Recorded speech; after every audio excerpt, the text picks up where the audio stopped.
I consiglieri comunali Pasquale Cucchiara, capogruppo Alleanza Verdi Sinistra, e Salvatore Bellavia, capogruppo del Partito Democratico, esprimono soddisfazione per l'apertura dei pozzi comunali in totale sicurezza che consentiranno alla cittadinanza di attenuare la crisi idrica.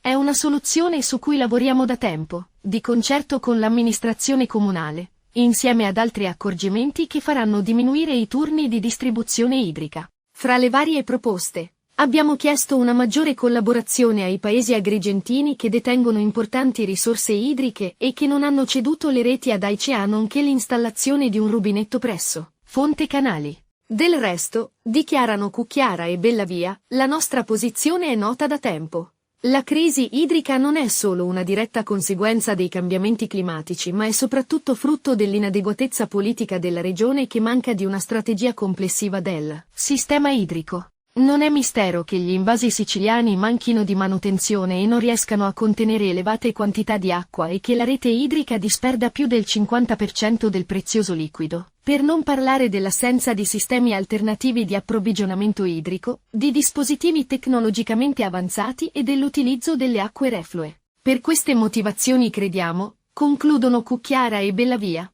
che l'autorizzazione della regione all'utilizzo dei pozzi comunali sia semplicemente un atto dovuto. Pertanto, il centrodestra ha mostrato tutta la sua inadeguatezza all'assemblea dell'ATI di ieri in cui, nonostante una maggioranza schiacciante rispetto al centrosinistra, sono riusciti a rinviare la seduta e quindi a far slittare l'elezione del nuovo presidente, in uno dei momenti più bui per la nostra provincia.